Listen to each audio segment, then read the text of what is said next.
This is a cash flow chart showing where my money goes each month. Today, I'm going to unpack the saving and investing portion of my setup. Also, these accounts. Don't need this anymore.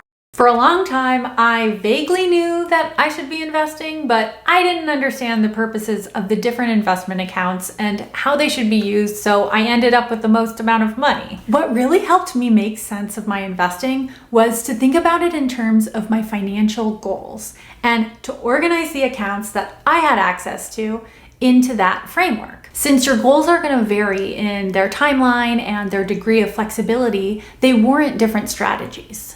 In this video, I'm going to share how my short-term goals, medium-term goals, and long-term goals map to my different types of financial accounts, what's in them, and the companies I use. My hope is that this framework helps you think about your own situation, but please know that what's optimal for you is going to be different depending on your own goals, what tax-advantaged investment accounts you have access to, and how granular you want to get with your setup. This video certainly isn't meant to be comprehensive, but rather I'd like to share a high-level overview of how I think about my investments. Let's fill out this chart.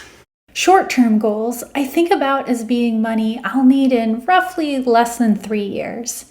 For me, this includes things like travel, a new computer, large planned healthcare costs, Christmas gifts, and wedding guest gifts. Medium goals would be things I'll want money for before I'm 59 and a half.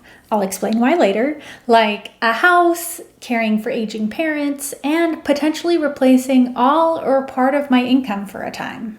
I consider long-term goals to be cash needs after 59 and a half, which also includes income replacement, what people might call a traditional retirement, and healthcare, which I expect to be a massive expense, especially if I'm still living here in the US and healthcare is never something I'll want to have to scrimp on. Then down the side, we've got the type of account I use for these goals. In other words, the container. What's contained inside the account? Is it cash, stocks, bonds, cryptocurrency? None of them are going to be crypto. I own no crypto. You might have heard the term asset class to describe the major types of things you can buy. That's what this is. And finally, the financial institutions where I have my accounts. The short-term goal setup is the most straightforward. I put the money for my short-term goals in a high-yield savings account, and it's 100% in cash.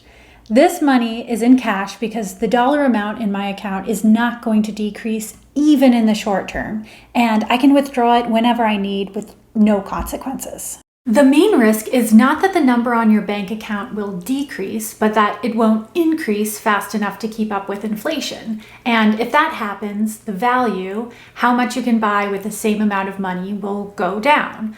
So to keep up with inflation as much as possible, or hopefully exceed it, you want to look for a savings account that's offering a high interest rate compared to other banks. I use Wealthfront right now with a 4.8 base interest rate in October 2023. And if you use my link in the description to sign up, you can boost your interest rate to 5.3 for the first 3 months. I've been using Wealthfront's cash account since 2019 because they've consistently had one of the highest interest rates, and there's no special requirements you have to do each month to keep that interest rate. My pet peeve is annoying conditions for interest rates. Next, I'm going to skip over to the opposite end of the spectrum, long-term goals. To save for these goals, I'm using a combination of a workplace retirement plan, which for me is a 401k, and my IRA.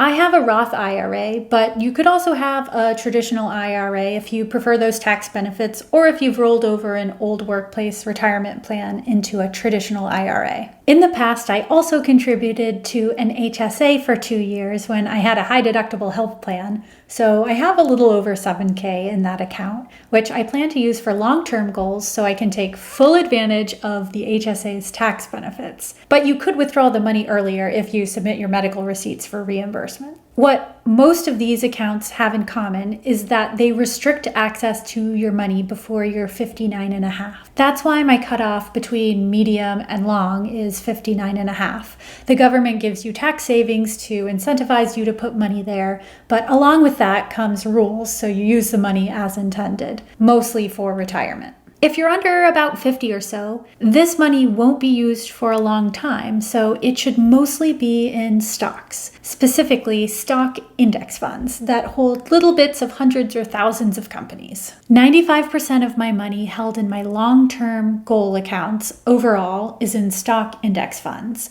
Then 5% is in a bond index fund, but you could have 100% stocks overall, or 90% stocks, 10% bonds in these accounts.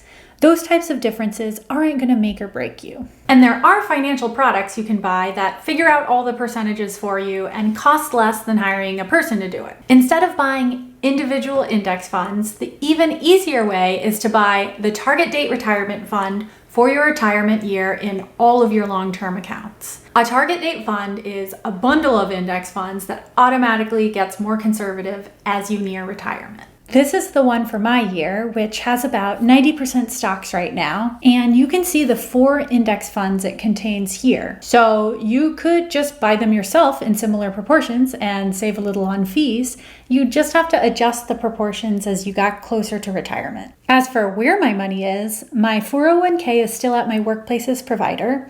I chose Vanguard for my Roth IRA.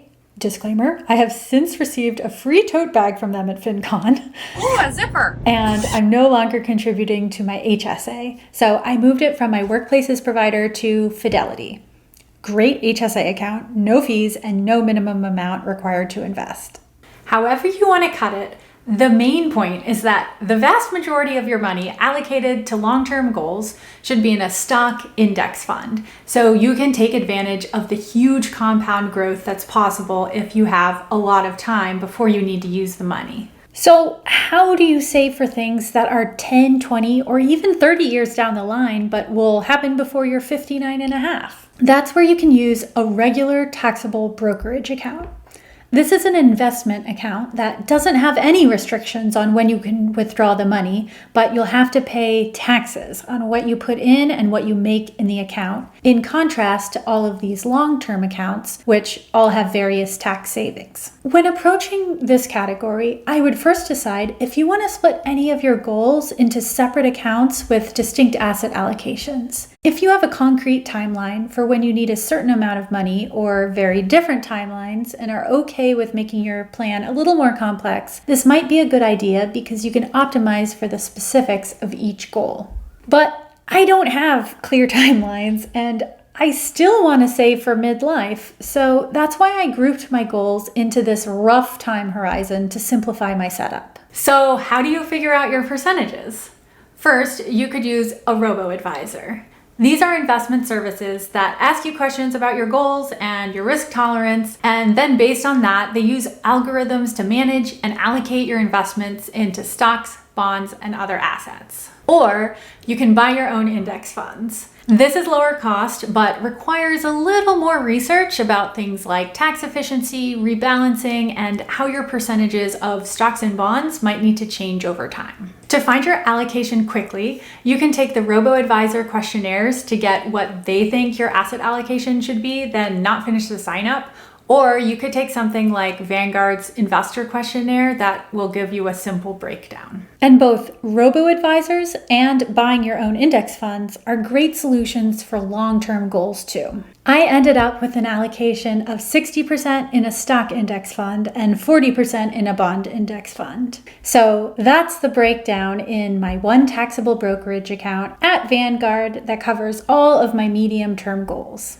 Though the taxable brokerage account is the most straightforward account to save for medium-term goals, it's not always the best option. The thing is, most of the strategies that beat the taxable account assume you're able to sock away a lot of money into a workplace retirement plan like a 401k, which is great if you have access to one. I linked an article in the description that compares strategies for someone who wants to access the money in their tax-advantaged accounts before 59 and a half and is okay introducing more complexity into their financial plan. I do want to acknowledge that not everyone has access to tax-advantaged accounts beyond perhaps a Roth or a traditional IRA. For over half of my working years, I didn't have access to a workplace retirement plan, either because I was working in Japan, I worked at a startup that didn't offer one, or I wasn't working a traditional job at all. So that's when I invested the bulk of what I had to invest into a taxable brokerage and my Roth IRA when I had earned US income.